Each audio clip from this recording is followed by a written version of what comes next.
because Smash is almost out, I figured I should make a new current blog. That's because Super Smash Brothers Ultimate is nearly here. So I had some stories to share with you all.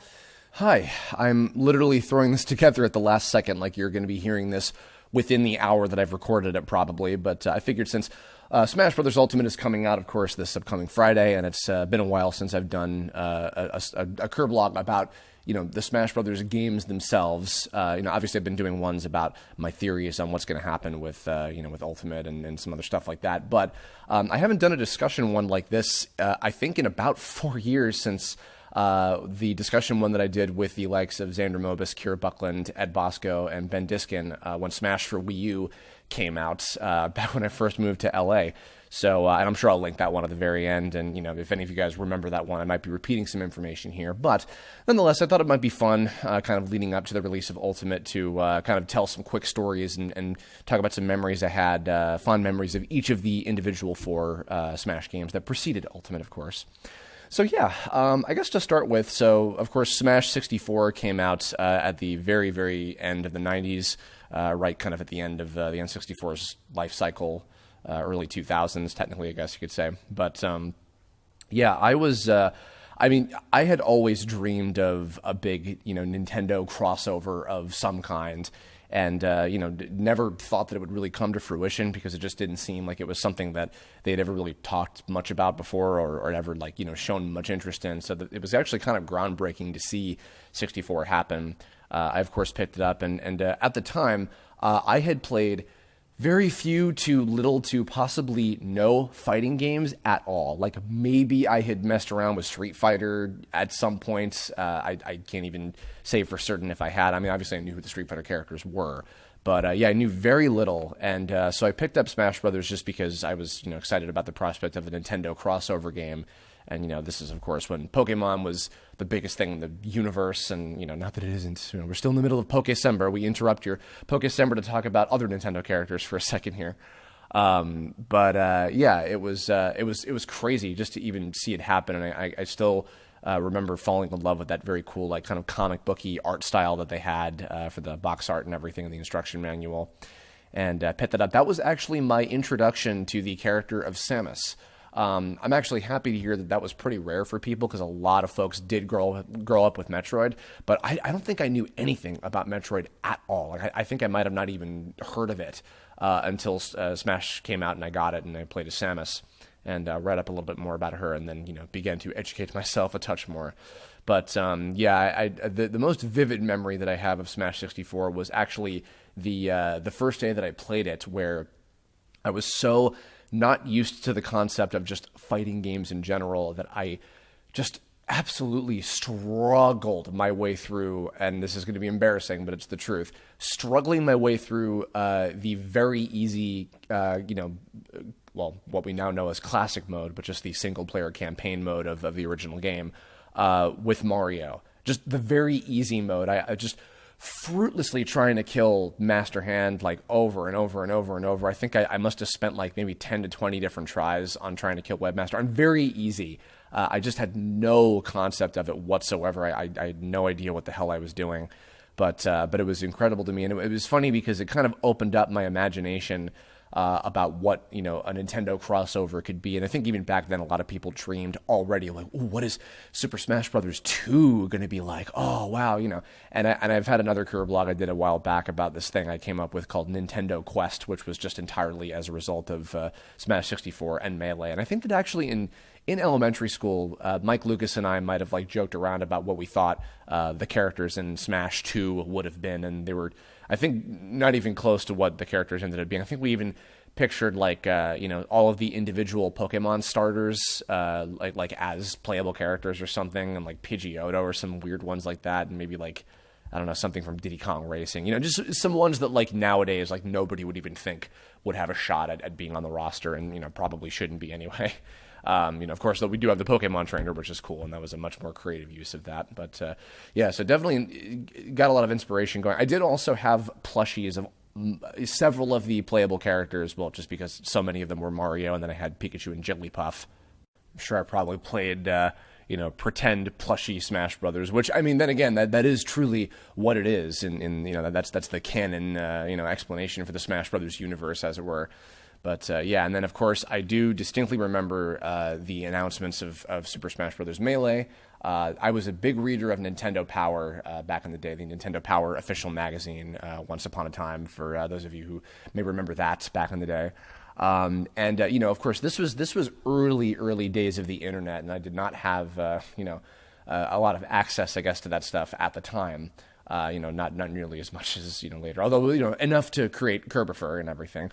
Which, funnily enough, and I've explained this before, but the classic, quote unquote classic TTA version of Kerbifer is the white Kirby with a Link hat. Which came from that was the one that I played in Melee, and I thought, that'll work, and then of course it was, later changed to the Imp Cyborg character that we know and love now and hate. But yeah, with Melee, it was just seeing the new characters they added in. I mean, Bowser alone, I was just like, oh, I'm in 100%. I want this immediately. I'm so excited. I had this, and if anybody had this, leave a comment.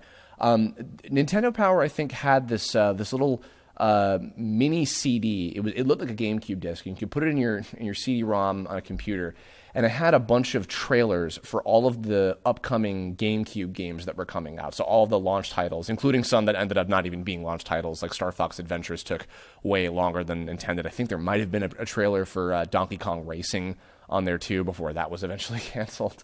So there was some stuff like that on there.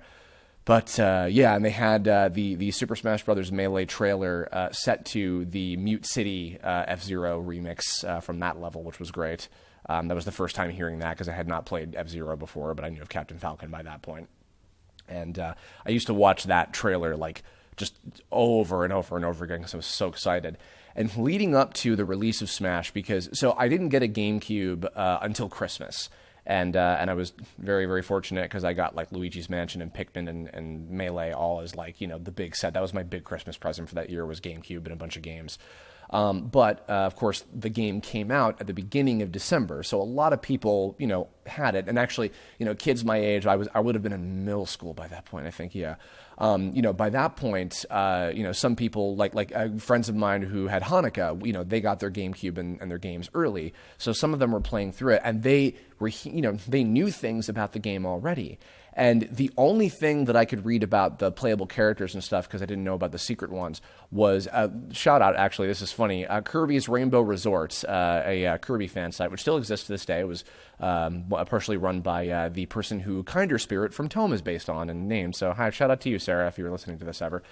They had the roster posted on there, and I remember I think they also had some early screenshots that they got from some publication or whatever. They had that older version of the Yoshi Story level, and I think the version of the Zelda Hyrule Temple that had the extra platforms on the top or whatever it was, something like that. So I remember seeing those on there, but they were the ones that first posted, just even in text, I read, oh, here are all the secret characters. And at first, I remember, I think Mike Lucas and I possibly thought that Marth and Roy were the two, the Blues Brothers-looking, evil criminal guys from Earthbound, because they appear in the opening. So we just thought, oh, maybe that's who they are or whatever. I don't know. We didn't know anything about Fire Emblem at the time. The other funny thing was, in addition to reading Nintendo Power magazine, I also used to call the Nintendo Power line, which was a hotline. If any of you guys have ever seen the movie The Wizard, where kind of in the middle of the movie where they're training Jimmy in all these different arcade games and things, if you've seen the Nostalgia Critic review of it, or if you actually watched the movie, it's the one that has Mario 3 at the end. There's a part where Haley, the girl character, is calling up the Nintendo Power line and getting tips about all this stuff. I used to call that hotline all the time. And, once in a while I would talk to, a representative or whatever to get some information. I remember I think they debunked one of the many, many Super Mario 128 Central April Fool's jokes, which, by the way, that site was also the basis for what became Bitram, or now Chief Bitopia, also from Tone, the little mushroom guy. But I used to call that, and they also had like a pre-recorded thing where like, to learn how to unlock the trophies, to learn how to unlock the secret characters, press 1, press 2, that kind of thing. So I would learn about, as much as possible. I just like listened to everything on there because again, I didn't have very good internet. So, I would try to get information going to that. And I remember distinctly the first time I heard to unlock the Giga Bowser trophy, do this. I'm like, Giga Bowser? Which blew my mind because by that point, Mike Lucas and I, and he's in a lot of these stories, by the way, shout out to him, follow him on Twitter because his Tumblr's down. Thanks, Tumblr, for that, douchebags. Anyway, we had dreamed of like, oh, what if Bowser had like a big hulking like super form or something for years at that point because Bowser was my favorite Nintendo character, still is. And, so then he got the player's guide, I think, before me. So he saw Giga Bowser, what he looked like. And I remember him, like, coming to school and be like, dude, I saw what that Giga Bowser thing that you told me about from the hotline looked like. He's hideous. And I was like, oh, shit, I'm so excited. I can't wait to fight him, et cetera. And, then, of course, we played that, like, just ad nauseum for ages and ages. And, often Mike is very happy because young Link is back in the game and he's just going to destroy me with him. So there's that. But, we used to play all the time, had tons of tournaments with a lot of our friends at the time. And speaking of tournaments and Mike Lucas, I'm pretty sure I've told this story before on like maybe a few other times, but it's worth telling again. So I used to go to the Pokemon Center, which now, of course, is the Nintendo World Store or Nintendo New York. Previously, it was the Pokemon Center.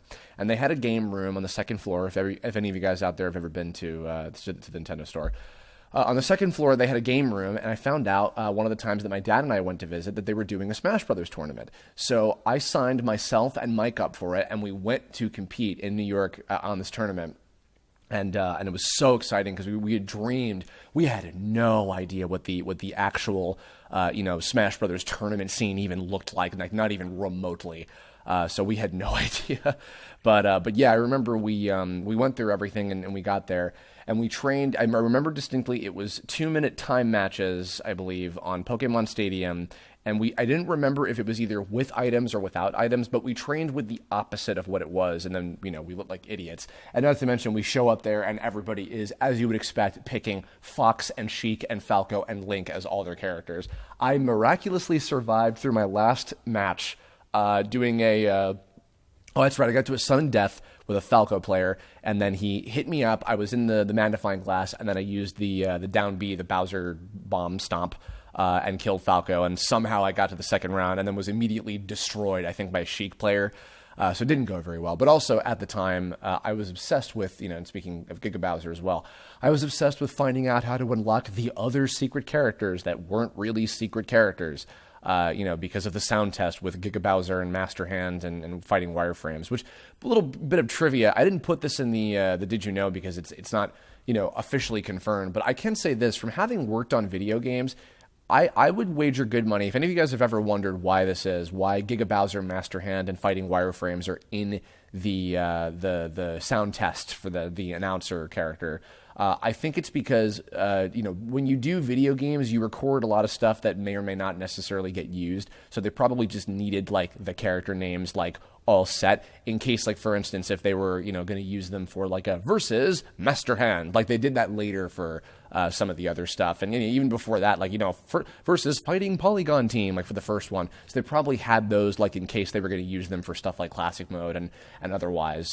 Not because they were on the character roster necessarily. So now I realize, okay, that makes sense as to why they were in there. I don't know that 100% for certain, but I would doubt that they were planned to be playable characters. They were probably just part of all of that stuff and everything. But nonetheless, I was still utterly obsessed with, trying to unlock those characters. And I did also, by the way, I did the killing 10 characters in Cruel Melee thing. I remember doing that thanks to the Electronic Gaming Monthly Sonic and Tails April Fool's gag that I fell for hook, line, and sinker. And I did it, and I remember coming to school that morning and being very, very angry. But on the Giga Bowser thing, I remember I went to the game room, and this was before the tournament was about to begin, and I talked to this poor Nintendo rep, not even a Nintendo rep, he was just a guy who worked at the store. He had no idea what the hell I was talking about. And I was like, hey, so how do you unlock Giga Bowser? And he's like, I don't know, man, And then when we were starting the tournament, and all the people were all squished in the room together, this guy was talking about, okay, so Pokemon Stadium 2-minute time matches, no items or items, whatever. We have all the characters unlocked. I'm pretty sure we have all the characters unlocked. And I could tell he hesitated just because of that earlier conversation with me. So I popped in like a little smart-ass 13-year-old I was. I'm like, yeah, you have everybody unlocked. You just don't have Giga Bowser and Master Hand and fighting wireframes or whatever. Not really. And then right after I said that, without missing a beat, another kid in the background just calls out, "And Goku!" And I remember the entire room shifting their heads to look at this kid, and we are like, okay, so anyway, we're going to start the tournament now. It was like a pure cartoon moment. It was ridiculous. So yeah, a lot of funny stuff with Melee. Believe it or not, and maybe this will disappoint some people, considering what it associates with me, but I don't actually have that many stories about Brawl. Certainly it was my last year of high school, and I was replaying that initial trailer with Wario and Zero Suit Samus and Pit and Meta Knight and Snake, over and over and over and over again in my last year of school. I mean, that was a huge deal. And by the time I got into college, we've, of course, if any of you guys remember, Japan Time was the 4chan meme about we're going to stay up until 3 a.m. or whatever. And, back when I would stay up to 3 a.m. and, find out what the new update was going to be on the Smash Brothers Dojo. I mean, that was the thing back then was finding out what the new update was going to be Monday through Friday. And, once in a while they would just drop some crazy shit here's a new character, here's Diddy Kong, here's the Pokemon trainer, etc. And just it's so crazy because now they make such a huge deal out of when they reveal a new character with the Nintendo Directs and the trailers and everything. But back then I just remember being in the little lounge area in my dorm room, up at 3 or 4 in the morning. And the Sonic update happens with the trailer and everything. Sonic's my name, Speed's my game, and Live and Learn starts playing. I run back upstairs. Mike is asleep, and I just bust the door open. Mike, Sonic isn't Smash. And he's like, and I'm like, okay, whatever. And then I go to sleep, and then the next morning I wake up and I get a text message from him. And he's like, sorry, I don't think I absorbed that correctly. Fucking Sonic isn't Smash. Oh my god, And it was hilarious. So that was a fond memory. And of course, we played it a lot. Actually, Chris Zito, who we went to school with at the time, I think he was 2 or 3 years ahead of us in college. He actually had a Japanese Wii, so we played Brawl a little bit ahead of time. And there was this place, Video Games in New York. It was a Japanese import video game store, and I believe he got a copy of Brawl ahead of time, and we played it a little bit on his Japanese copy. And I did lots of drawings, and of course, I remember I was really excited about finding out who the final few characters were going to be when people were first playing through Subspace Emissary, and because there was a little bit of a lag back then. And and then there are the cartoons and whatever. We don't have to go really all that into that. Anyway, so that's pretty much, believe it or not, that's really all I had to say about in terms of memories of playing Brawl and just playing it a lot with friends in college, and that was the game, and that was the game in college, certainly. And then I don't have too many stories about Smash 4 either, but I'll say this to kind of end on a nice note. Smash 4 is very special to me in a very different way from the other ones because it is fully associated with the time when I first moved to LA. Because obviously we had the 3DS version come out first. I'd known Xander, prior to when he got the job, and he was up in Seattle at the time and booked it, and it was a huge deal, and we were all super happy for him and celebrating, and it was so awesome. We were really proud of him, and I was playing the 3DS version a lot, that and Shovel Knight when I first moved here. And also, funnily enough, me and Xander both moved to LA pretty much around the same time. He was a little bit after I was. So that was super cool, and I had a lot of fun. I would constantly bring my Wii U over to people's houses, and we, play the game together and do a lot of matches with each other, me and all of them. And I'll have a link to that discussion that I did with all of the Smash 4 gang from back then. And also, I think even on a lot of our Thanksgiving get-togethers when Devin Mack would come into town, and he's been playing Fox only since the 64 version because that's his guy. We played a lot with him, and that was always great. We haven't done that nearly as much. I will say this: I'm really excited about when Ultimate comes out, particularly because I'm excited to be able to play with other people again, and especially because we can bring our Switches around and we can play that way and everything. That in and of itself is awesome. So I'm excited for that. It's going to feel like old times again. It's going to be really fun, and this is just such a huge celebration of all things Nintendo. I mean, I love virtually all of these characters and, everything that comes with them, and just how, much of a huge, celebration it is of their history and, of the company and all the IPs and the legacy, the history, everything. And it's just it's what I consider to be, I've said this about when I talked about Shovel Knight, speaking of which, it's like the perfect game, for one of the closest things I can consider to a perfect game, because anybody can pick up and play, anybody can have fun with it in various ways. And, the single player campaign, I'm actually really looking forward to this time as well. I'm going to play a lot of classic mode. World of Light, I'm warming up to more and more, and I know I'm going to have a ton of fun playing with everybody again. So I'm really excited. I love Smash. I still do, even when I get jaded with it sometimes or burnt out on it here and there, with various things, but it's always great. And, I think y'all should watch the Smash Brothers collab that's going to be on Newgrounds very soon. I think you should keep a close eye on that, because there might be something kind of cool that's at the very end of it. So, just putting that out there. Anyway, that's going to do it. So yeah, this finishes our interruption of Pokecember. There are Pokemon characters in it. Incineroar looks fun. There you go. That's how the tie-in is. I'm sure you'll all be busy playing Ultimate at the time, but if you're interested, this upcoming weekend I will also have a review of Pokemon Movie 21, The Power of Us, which I just went to go see this past weekend with Mike Lucas. And I'll have a little review for that. It's a fun one. Sorry if you missed out on it when it was in theaters for a bit. But yeah, look forward to that. And I'll have some more fun stuff planned for Pokecember shortly after that too. So thanks for listening. Enjoy Smash. Leave a comment below with some fun memories that you have. If you have a memory and a little fun, quick, anecdote thing with each of the previous 4 Smash games leading up to Ultimate, let me know. I'd love to hear some thoughts and stories and etc. And yeah, so thanks a bunch. And maybe I'll see you online playing Smash as well. Who knows? And yeah, so look forward to it. And remember that everyone is here!